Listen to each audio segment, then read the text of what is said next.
கோவையில் கல்லூரி மாணவர் அமுதன் கொலை வழக்கில் மேலும் 6 மாணவர்களை போலீசார் வலைவீசி தேடி வருகின்றனர். அண்மை செய்தியாக பார்த்துக் கொண்டிருக்கிறோம். இது குறித்த முழு விவரங்களை செய்தியாளர் சுரேஷ் வழங்க கேட்கலாம். சுரேஷ், வணக்கம். முழு விவரங்கள்.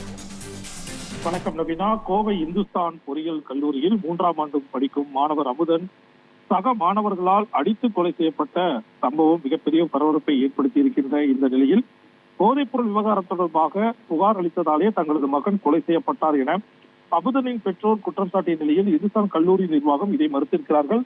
இந்நிலையில் சீனியர் ஜூனியர் மாணவர்களிடையே ஏற்பட்ட மோதல் தான் காரணம் என கோவை மாவட்ட காவல்துறை தெரிவிச்சிருக்காங்க.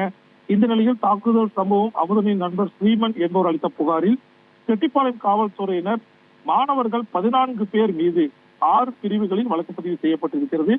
கல்லூரி மாணவர்கள் 14 மாணவர்கள் மீதும் கலவரத்தில் ஈடுபடுதல், சட்டவிரோதமாக வழிமறித்தல், சட்டவிரோதமாக அடைத்து வைத்தல், கடத்தல், கொலை முயற்சி, கொலை ஆகிய 6 பிரிவுகளில் வழக்கு பதிவு செஞ்சிருக்காங்க.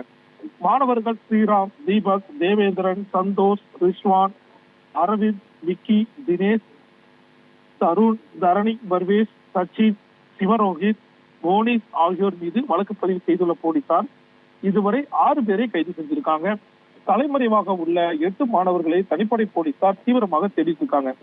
இதனிடையே பதிவு செய்துள்ள முதல் தகவல் அறிக்கையில் சீனியர் மாணவர்கள் ஸ்ரீராம், தீபக் ஆகியோர் இரும்பு ராடால் அமுதனை தாக்கியதாகவும், பார்த்தால் அடையாளம் தெரியக்கூடிய நபர் கத்தியை திருப்பி பிடித்து அமுதனின் முகத்திலும் தலையிலும் உடம்பிலும் மாறி மாறி அடித்ததாகவும் முதல் தகவல் அறிக்கையில் காவல்துறையினர் குறிப்பிட்டிருக்காங்க.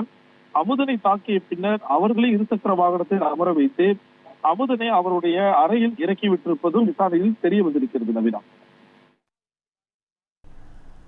முழு விவரங்களுக்கு நன்றி சுரேஷ்குமார்.